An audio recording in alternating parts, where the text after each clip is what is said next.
Alifaratil Isyarah Sri Mahbubah akan menjelaskan tentang kalor. 1. Pengertian kalor. Pada awalnya yang dimaksud dengan kalor bukanlah seperti yang ada pada saat ini. Kalor atau jumlah panas dikenal pertama kali oleh Antoine Lagrange 1743 sampai 1794, seorang ahli kimia Prancis. Pada awalnya kalor dianggap sebagai sejenis zat alir yang tidak dapat dilihat mata, yang dikenal dengan kalorit. Kalorit dapat mengalir dari suatu benda ke benda yang lain.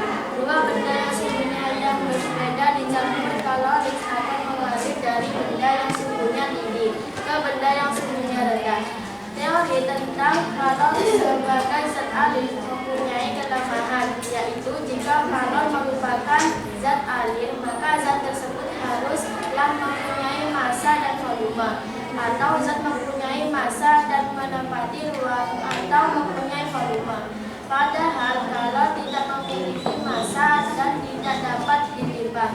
Convert 1753 sampai 1814, Robert Mayer 8884 atau 1000 sampai 1878, dan James Prescott Joe 1818 sampai 1889 merupakan ilmuwan yang menentang teori zat alir. Dengan melalui percobaan, salah satunya adalah percobaan mengaduk air jauh mereka membuktikan bahwa kalor bukanlah satu zat air tetapi merupakan satu bentuk energi. Kalor merupakan salah satu bentuk energi sehingga mempunyai satu yang sama dengan energi, yaitu jauh. Kalor dapat dinyatakan dapat kalori. Satu kalori didefinisikan dengan jumlah kalor yang diperlukan untuk memanaskan 1 gram air sehingga suhunya naik 1 derajat Celcius. 1 kalori sama dengan 4,2 joule dan 1 joule sama dengan 5,24 kalori. 2. Kalor dan perubahan suhu benda. Adanya penambahan atau pengurangan kalor pada suatu benda dapat menyebabkan suhu benda berubah. Benda yang mendapatkan tambahan kalor akan mengalami kenaikan suhu, sedangkan benda yang mendapatkan pengurangan kalor suhunya akan turun. Faktor-faktor yang mengaruhi besarnya kalor yang dilepas atau diterima suatu benda adalah perubahan suhu zat, massa zat, dan jenis zat. Secara matematis, besaran kalor dapat dinyatakan dengan rumus Q sama dengan mc delta T. Terangan Q sama dengan besarnya kalor yang diperlukan atau dilepas atau turun. M sama dengan massa benda atau kilogram. C sama dengan kalor jenis benda joule atau kilogram derajat Celcius. Delta T sama dengan perubahan suhu atau derajat Celcius.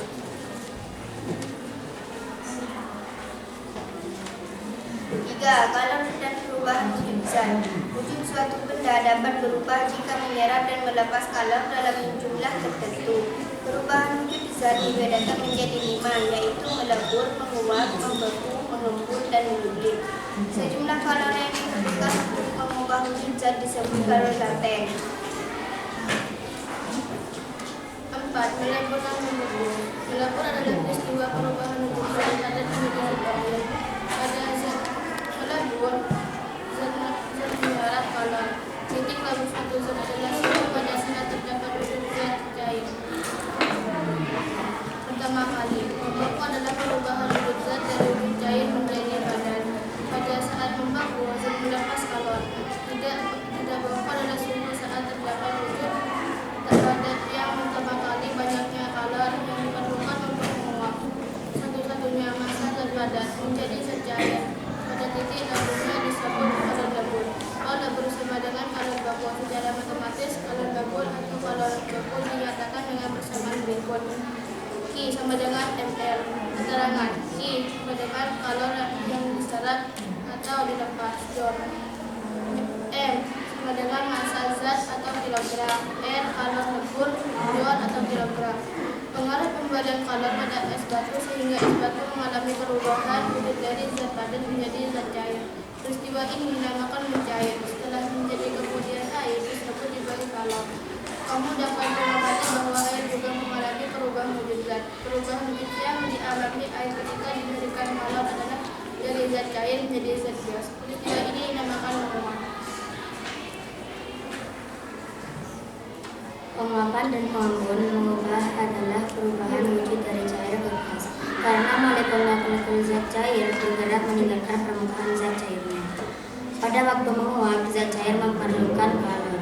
Pengembun adalah perubahan wujud zat dari wujud zat gas menjadi cair.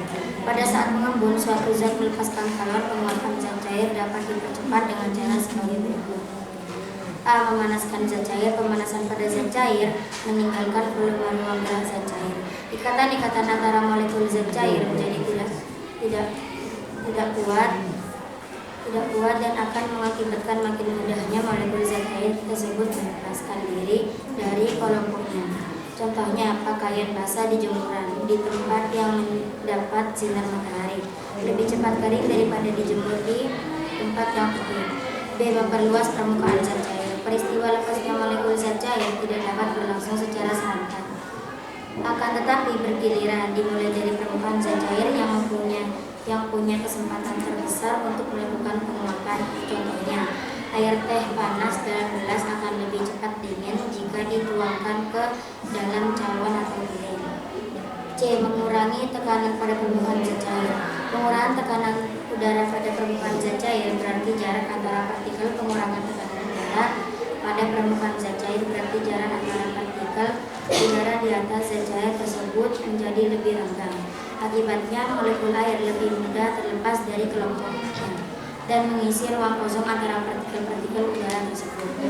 Contohnya, jika kita memasak air di dataran tinggi akan lebih cepat mendidih daripada ketika kita memasak air di dataran rendah.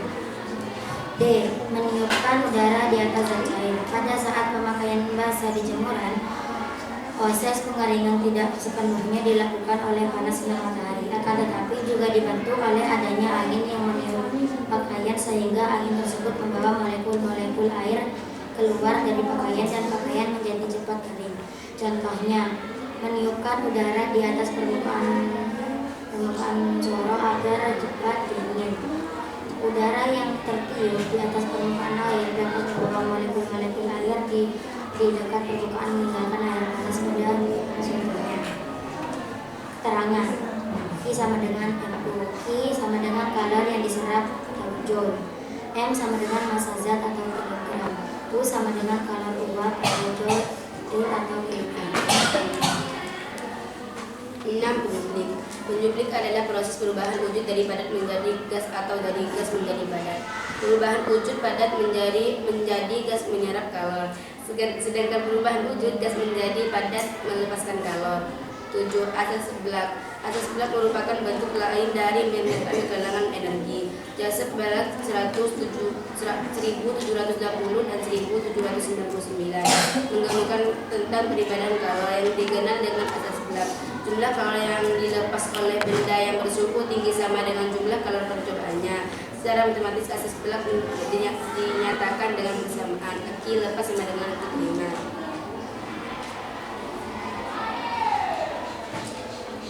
Prinsip asas seblak juga dipakai dalam pembuatan air panas oleh dispenser. Air dalam dispenser dapat mendidih karena beroleh energi panas dari energi listrik yang berasal dari energi pemanasan.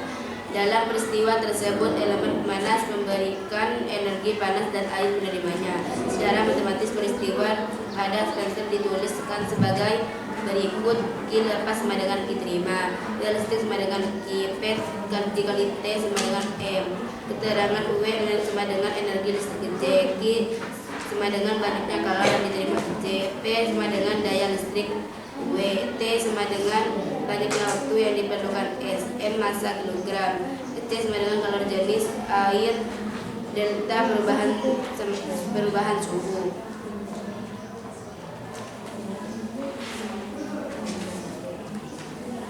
Perpindahan kalor. Kalor dapat berpindah dari satu tempat ke tempat lain, dari benda yang bersuhu tinggi ke benda yang suhu lebih rendah. Kalor dapat berpindah dengan 3 macam secara, yaitu konduksi atau hantaran, konvensi atau aliran, dan radiasi atau pancaran. A. Perpindahan kalor secara konduksi. Perpindahan kalor melalui suatu zat tanpa disertai perpindahan partikel. Zat dinamakan perpindahan secara konduksi. Perpindahan secara konduksi biasanya terjadi pada zat padat, terutama logam. Berdasarkan hantaran kalor, benda dibedakan menjadi dua sebagai berikut. Satu, konduktor adalah zat yang memiliki daya hantar kalor baik, contoh besi, baja, tembaga, aluminium, tembaga merupakan konduktor yang terbaik. Dua, isolator adalah zat yang memiliki daya hantar kalor kurang baik, contoh kayu, plastik, kertas, kaca, air. B. Perpindahan kalor secara konvensi. Perpindahan kalor secara konvensi adalah perpindahan kalor pada suatu zat yang disertai perpindahan partikel tersebut. Perpindahan kalor secara konvensi terjadi pada zat air atau besi, gas, dan cair, angin laut, dan air dari B. Perpindahan kalor secara konvensi. Perpindahan kalor secara konvensi adalah perpindahan kalor pada suatu zat yang disertai perpindahan partikel zat tersebut. Perpindahan kalor secara konvensi terjadi pada zat air atau fluida atau gas dan cair. Angin laut dan angin darat merupakan contoh peristiwa alam yang melibatkan arus konvensi pada zat gas. 1. Angin darat. Angin darat terjadi pada malam hari dan berembus dari darat ke laut. Pada malam hari, daratan lebih cepat dingin daripada lautan.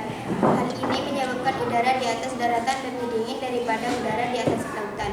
Oleh karang, itu udara di atas laut naik dan tempatnya digantikan oleh udara di atas darat, sehingga terjadilah aliran udara dari daratan menuju lautan yang dinamakan angin darat.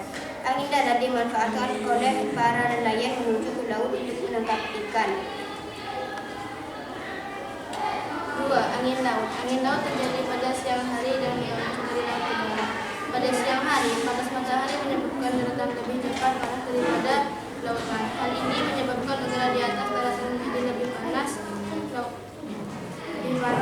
daripada udara di atas laut, sehingga terjadilah aliran udara dari lautan menuju daratan. Dinamakan angin laut. Angin laut dimanfaatkan oleh nelayan untuk kembali ke darat atau pantai setelah menangkap ikan. C. Perpindahan kalor secara radiasi. Perpindahan kalor tanpa melalui zat perantaran disebut radiasi atau pencernaan. Contoh perpindahan kalor secara radiasi misalnya api unggun atau panas matahari sampai ke bumi. Perpindahan kalor secara radiasi dapat merambat melalui ruang hampa, sedangkan perpindahan kalor melalui konduksi tidak dapat melalui ruang hampa. 9. Manfaat kalor dalam kehidupan sehari-hari. Berikut beberapa contoh penerapan perpindahan kalor secara radiasi dalam kehidupan sehari. A. Pada siang hari yang panas, orang lebih suka memakai baju cerah daripada baju gelap. Hal ini bertujuan untuk mengurangi penyerap kalor. B. Cat mobil atau motor dibuat mengkilap untuk mengurangi penyerapan kalor. C. Menggunakan jaket tebal. D. Dinding termos dilapisi berat. Dalam kehidupan sehari-hari banyak jumpai peralatan rumah tangga yang prinsip kerjanya menggunakan konsep pembinaan kalor. Misalnya penjit dengan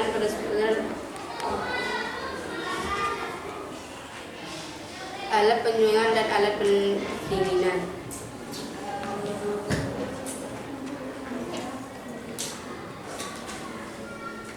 Termos adalah alat yang berfungsi untuk mencegah hingga panas baik secara konduksi, konvensi, atau radiasi. Termos terdiri atas dua jenis, yaitu termos air panas dan termos es. Termos air panas digunakan untuk mempertahankan air panas supaya tidak cepat dingin, sedangkan termos es digunakan untuk mempertahankan es supaya tidak cepat cair karena pengaruh panas udara sekitarnya. Termos merupakan sebuah botol di dalam botol antara botol luar dan botol dalam. Terdapat ruang vakum atau ruang hampa sehingga perpindahan kalor secara konvensi dari dindingnya karang keluar tidak dapat terjadi. Pada botol bagian dalam dilapisi permukaan yang mengkilap berfungsi sebagai pematu radiasi. Pada botol bagian luar biasanya dilapisi lapisan perak untuk mengaburkan radiasi kabur ke dalam termos. Tutup termos biasanya dibuat dari bahan isolator, misalnya gabus atau plastik. Kutub termos dari bahan isolat atau berfungsi untuk mencegah perpindahan kalor secara kondusif pada permukaan air. B. Setrika. Pada setrika terjadi perubahan energi listrik menjadi energi panas. Panas yang dihasilkan elemen pemanas dikonduksikan melalui alas besi yang terdapat di bagian bawah setrika. Pada setrika hanya terjadi perpindahan panas secara konduksi. Cukup sekian dari kami. Apabila ada salah kata, salah berbicara, mohon maaf dan dimaklumi. Kami akhiri. Wassalamualaikum warahmatullahi wabarakatuh.